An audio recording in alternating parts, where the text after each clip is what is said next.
Welcome to టీవీ49 news. ఉద్యోగాల పేరుతో నమ్మించి లక్షల రూపాయలు వసూలు చేసిన వ్యవహారంలో చోటు చేసుకున్న దాడి ఘటనపై అమలాపురం పట్టణ పోలీసులు ముమ్మరంగా విచారణ చేపట్టి 3 నిందితులను అరెస్ట్ చేశారు. పోలీసుల సమాచారం మేరకు తూని మున్సిపల్ కార్యాలయంలో పనిచేస్తున్న బిల్ కలెక్టర్ ఉదయ్ శంకర్ ఉద్యోగాలు ఇప్పిస్తామని నమ్మించి దళిత యువకుడు ధోనిపాటి మహేష్ ద్వారా మధ్యవర్తిత్వం చేయించి బాధితుల నుంచి 6.75 లక్షలు వసూలు చేశారని తెలుస్తోంది. అయితే ఎంతకాలమైనా ఉద్యోగం రాకపోవడంతో బాధితులు డబ్బుల కోసం ఒత్తిడి చేశారు. వీరి వద్ద నుండి ఒక ఆటో, దాడికి ఉపయోగించిన ప్లాస్టిక్ ట్యూబ్ మరియు కొబ్బరి మట్టను పోలీసులు స్వాధీనం చేసుకున్నారు. పూర్తి వివరాలను విచారణ అనంతరం వెల్లడిస్తామని పోలీసులు పేర్కొన్నారు.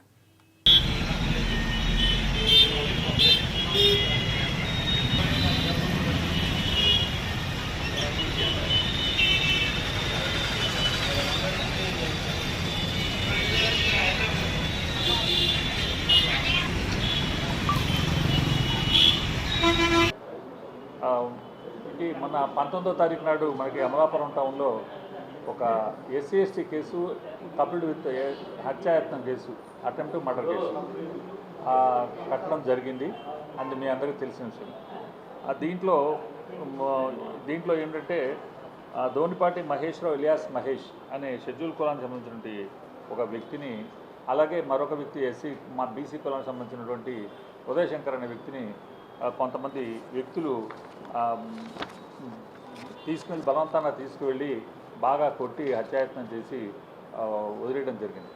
దీనికి బ్యాక్గ్రౌండ్ ఉంది, చిన్న సింపుల్ బ్రీఫ్గా చెప్తాను. ఈ బ్యాక్గ్రౌండ్ ఏంటంటే, ఈ ధోనిపాటి మహేశ్వరరావు ఒకప్పుడు ఒక 2 సంవత్సరాల క్రితం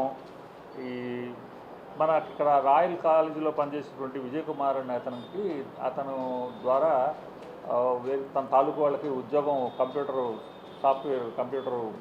ఆపరేటర్ ఉద్యోగం ఒకటి అవుట్సోర్సింగ్లో ఉందంటే అది అతను డబ్బులు ఇవ్వడం జరిగింది తన తాలూకు వాళ్ళకి. అయితే ఈ ఉదయ్ శంకర్ అనేవాడు అప్పుడు ఇచ్చాడు. ఈ ఉదయ్ శంకర్ ఏంటంటే అదే వాడు మోసం చేశాడు, డబ్బులు ఇవ్వట్లేదు. దాని మీద అతను ఈ మహేష్ ఉదయ్ శంకర్ని గట్టిగా అడగటం, నిలదీయడం జరుగుతుంది. ఇది గత కొంతకాలంగా జరుగుతుంది. ఈ క్రమంలో మహేష్కి ఉదయ్ శంకర్ ఈ లోపల ఏం చేశాడు, గత 3 నెలల క్రితం ఇక్కడ స్థానికంగా ఇంకొక 7 మంది దగ్గర కంప్యూటర్ ఉద్యోగాలు ఇస్తామని చెప్పి సుమారు 6,70,000 రూపాయలు ఈ ఉదయ్ శంకర్ తీసుకోవడం జరిగింది. ఈ 3 నెలల్లో అతను ఏమి ఉద్యోగాలు ఇవ్వట్లేదు, ఏమి ఇవ్వట్లేదు అని చెప్పి ఇక్కడ ఉన్న బాధితులు ఎవరి ద్వారా ఇప్పించారంటే ఇతను మన ఎల్లమిల్లి విజయ్ అనే అతని ద్వారా ఇప్పించడం జరిగింది. ఈ ఎల్లమిల్లి విజయ్ కూడా ఇదే కాలేజీ రాయల్ విజయ్ కుమార్ ఎవరైతే ఉన్నారో అతని ద్వారానే అతనికి శంకర్కి ఇప్పించడం జరిగింది. సో వీళ్ళందరూ వచ్చి బాధితులు గట్టిగా నిలదీస్తుంటే ఈ ఎల్లమిల్లి విజయ్ గట్టిగా అతన్ని ప్రశ్నించడం జరిగింది. వీళ్ళ ద్వారా ప్రశ్నించడం జరిగినప్పుడు అప్పుడు ఆ ఒత్తిడి తట్టుకోలేక ఈ శంకర్ ఏం చేశాడంటే శేఖర్ని ఇతను మహేష్ని, ఆల్రెడీ మహేష్ టచ్లో ఉన్నాడు, నీకు నేను ఏదో రకంగా డబ్బులు అడ్జస్ట్మెంట్ చేసిన డబ్బులు నీకు ఇచ్చేస్తాను, నాకు కొంత సహాయం చేయమని చెప్పి రిక్వెస్ట్ చేశాడు. యాక్చువల్గా మహేష్కి ఇతను పెద్ద పరిచయం లేదు, కానీ ఏదో డబ్బులు ఇచ్చేస్తా అన్నాడు కదా అని చిన్న ట్రాప్కి మోసపూరితమైన మాటకి ఇతను గబుక్కున పడి ఏం చేయమంటారని అడిగితే, నేను కొంతమంది బాధ్యతను ఫోన్లో దొరుకుతాను, ఒక ఆఫీసర్లాగా మాట్లాడి కొద్దిగా పని అవుతుందని చెప్తే కొద్దిగా టైం నడుస్తుంది, నాకు కొద్దిగా టైం దొరుకుతుంది, నేను ఈ లోపల ఎక్కడొక డబ్బులు సెక్యూర్ చేసుకుని ఎవరి డబ్బులు వాళ్ళకి ఇచ్చేస్తాను, ఆ ఒక్క సహాయం చేయమని అతను అడుగుతాడు. అతని మాట నమ్మి ఇతను బాధితులందరితో ఈ శంకర్ ఒక కాన్ఫరెన్స్ కాల్ పెడతాడు. కాన్ఫరెన్స్ కాల్ పెట్టి కాన్ఫరెన్స్ కాల్లో ఈయన కలుపుతాడు. ఈయన కలిపితే ఈయనేమో సీనియర్ ఆఫీసర్లాగా మున్సిపల్లో ఉన్నటువంటి ఒక ఆఫీసర్లాగా ఈయన యాక్ట్ చేస్తాడు. ఆఫీసర్లాగా యాక్ట్ చేసి మీ రికార్డ్ అయిపోతుంది, త్వరలో ఆర్డర్స్ వచ్చేస్తాయి అంటూ మాట చెప్పి కొత్తగా తాత్సారం చేయించాడు. ఆ క్రమంలో ఇది ఒక 6 సార్లు 7 సార్లు జరుగుతుంది. అలాగే తర్వాత ఇక అది కూడా ఉండదు, ఎంతసేపు డబ్బులు ఇవ్వట్లేదని ఇక వీళ్ళందరూ గట్టిగా ఒత్తిడి చేయడంతో 19వ తారీఖు నాడు ఈ శంకర్ని రప్పిస్తారు ఇక్కడికి అమలాపురం రప్పించి అమలాపురంలో అతన్ని క్వశ్చన్ చేయడం జరుగుతుంది. అమలాపురంలో క్వశ్చన్ చేసిన క్రమంలో ఇతను ఏం చేస్తాడంటే, నాకు ఇప్పుడే ఇవ్వలేను తర్వాత ఇస్తానని చెప్పినప్పుడు, మరి నువ్వు రికార్డ్ అయిపోయింది, రిజిస్టర్ ఆర్డర్స్ వచ్చేస్తున్నాయని చెప్పావు కదా, మరి దాని సంగతి ఏంటని అడిగినప్పుడు, లేదు యాక్చువల్గా రియల్గా అట్లా లేదు, ఎవరో ఒక అతను రిక్వెస్ట్ చేసి అబద్ధంగా ఆడ చెప్పించానంటే వాడిని రప్పించమని చెప్పి వీళ్ళు అతన్ని ఫోన్ చేసి రండి, రాకపోతే మీ సీరియస్ కాన్సిక్వెన్సెస్ ఉంటాయి, మీరు సమాధానం చెప్పండి అని అడుగుతారు. ఇతను రావులపాలెంలో లెక్చరర్గా పనిచేస్తాడు. సో వీరి మాట విని 19వ తారీఖు సాయంకాలం అతను ఇక్కడ రావడం జరిగింది. అతనితో పాటు ఇక్కడికి వచ్చిన తర్వాత ఈ రాయల్ యాక్చువల్లీ ఈ రాయల్ సంబంధించిన విజయ్ కుమార్ అతనికి పాత ఫ్రెండు. ఈ రావులపాలెంలో ఎవరైతే ఈ లెక్చరర్గా పనిచేసే విక్టిమ్ ఎవరుతున్నారో మహేష్ గతంలో అతను అమలాపురంలో ఒక కాలేజీలో లెక్చరర్గా పనిచేస్తున్నాడు. అందువల్ల వాడిద్దరి పాత పరిచయం ఉంది. నన్ను ఎవరో అంటే యాక్చువల్గా ఎవరు పిలుస్తున్నారో ఏదో తెలియదు. నన్ను ఎవరో రమ్మంటున్నారు మ్యాటర్ సెటిల్ చేసుకోవడానికి. ఒక సహాయానికి రా అంటే అతను వచ్చాడు, సహాయానికి వచ్చాడు. అతనితో పాటు గతంలో కాలేజీలో పనిచేస్తున్నప్పుడు పరిచయం ఇంకో ఇద్దరు కూడా తీసుకుని వచ్చాడు. నలుగురు వచ్చారు. నలుగురు వచ్చిన తర్వాత వీళ్ళని పేరూరులో ఉన్నటువంటి కృష్ణని, దీంట్లో మనం అరెస్ట్ చేసినటువంటి కృష్ణ అనే ముద్దాయిని తీసుకుని ఈ కృష్ణ కొడుక్కి అతను డబ్బులు ఇచ్చి ఉన్నాడు, శంకర్కి డబ్బులు ఇచ్చి ఉన్నాడు ఈ కృష్ణ. ఇతను కూడా ఆ చీటింగ్ కేసులో విక్టిమే. సో ఇతను కృష్ణుడికి రప్పించి డబ్బులు డిమాండ్ చేశారు. వీళ్ళు ఇవ్వలేని టైం అడిగాడు. టైం అడిగితే మేము ఇవ్వలేమన్నారు. మరి ఇతన్ని మహేష్ని నువ్వెందుకు అతని పట్ల అతను తీసుకుని వకాలు తీసుకుని కావాలని ఎందుకు అలా ఫాల్స్గా మమ్మల్ని గైడ్ తప్పుదో పట్టించావు, నువ్వు తెలిసి నువ్వు కట్టు డబ్బులు అని చెప్పి అతను ఒత్తిడి చేశారు. నువ్వు 3 లక్షల లిమిట్ కడితే నేను వస్తాను, నేను ఇవ్వలేను అన్నాడు. అప్పుడు వాళ్ళిద్దరిని అక్కడ కొట్టారు, చేతులతో కొట్టారు. కొట్టినప్పుడు అక్కడ స్థానికులు ఆ ఇంటి యజమాని వాళ్ళు వచ్చి కేకలేసి మా దగ్గర గొడవలే వద్దు, మాకు ఇమ్మడి మీరు బయటికి పోండి అంటే అక్కడి నుంచి బోడస్కూరు గోదావరి గట్టు తీసుకెళ్ళి ఆ గోదావరి గట్టు దగ్గర వాళ్ళని బాగా కొట్టడం జరిగింది. అక్కడే హత్యా ప్రయత్నం కూడా చేయడం జరిగింది. ఈ లిక్కర్ బాటిల్తో పగలగొట్టి పడవపోవటం, బలమైనటువంటి కర్రలతో కొట్టడం బాగా చేయడం జరిగింది. దెబ్బలతో ఉన్నారు. ఈ లోపల వాళ్ళే ఈ మహేష్ తమ్ముడిని కూడా ఫోన్ చేసి రప్పించారు ఏ విషయం తేల్చమని. మహేష్ తమ్ముడు వచ్చాడు కానీ నేను కూడా డబ్బులు ఇప్పటికిప్పుడు ఇమ్మంటే ఇవ్వలేము, మాకు టైమే ఉండన్నాడు. కుదరదు, నాకు సోమవారం దాకా మా దగ్గర పెట్టుకుంటాము, సోమవారం లోపల మీరు డబ్బులు ఇచ్చి మీ అన్నయ్యని వదిలించుకెళ్ళండి అని చెప్పి వాళ్ళ తమ్ముడికి చెప్పడం జరిగింది. మళ్ళీ అక్కడి నుంచి బయలుదేరి వాళ్ళు మన అకీర్ హాస్పిటల్ దగ్గరకు వచ్చారు. అకీర్ హాస్పిటల్ దగ్గర కూడా కొంత టైం స్పెండ్ చేశారు, అక్కడ కూడా కొట్టారు. తర్వాత మళ్ళీ వాళ్ళందరినీ అక్కడి నుంచి బయలుదేరి వెళ్ళిపోయి మనకి రోళ్లపాలెం మన చిందాడగరు హైవేలో పక్కన చిందాడగరు రూట్లో మట్టి రోడ్డు ఉంటుంది. ఆ మట్టి రోడ్లో ఎడం పక్కన చిన్న షెడ్ ఉంటుంది. ఆ షెడ్ దగ్గర తీసుకెళ్లారు అర్ధరాత్రి.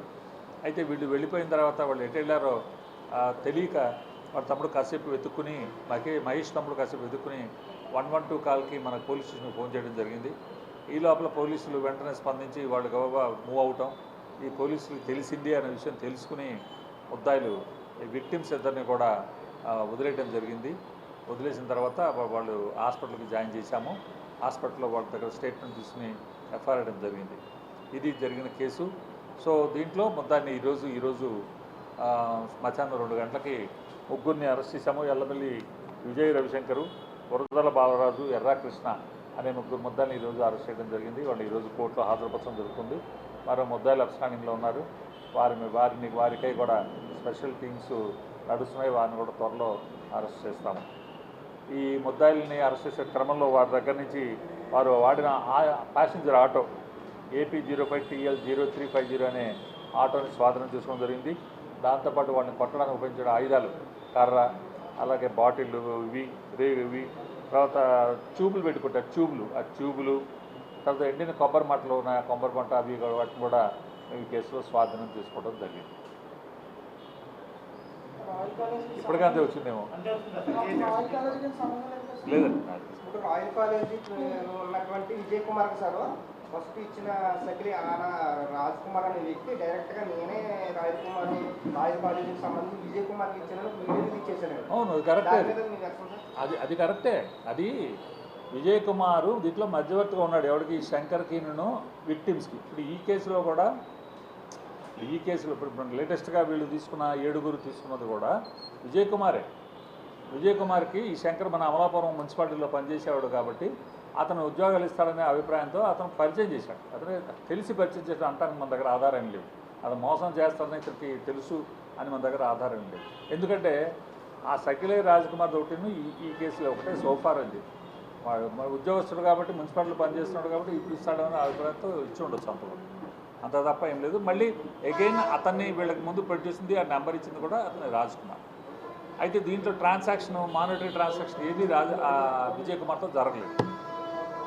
మహేష్ని బంధించుకొట్టేటప్పుడు కూడా ప్రత్యక్షంగా ఉన్నాడు, అతను తీసుకొచ్చి ఆ బాధితుల ఆరోపణ కాదు, ఆరోపణ అనకూడదు. దళిత సంఘాలు కూడా అదే ఆరోపణ. దాంట్లో చాలా ప్రధానమైన పాయింట్ ఒకటి ఉంది, మీరు అంతా తెలుసుకోవాల్సింది ఏంటంటే ఈ విజయ్ కుమార్ అతనే ఫోన్ చేసి తెప్పించుకున్నాడు. ఇప్పుడు అదర్ సైడ్ ఎవరు నన్ను కొట్టబోతున్నారన్న విషయం అతను తెలియదు, మహేష్కి తెలియదు.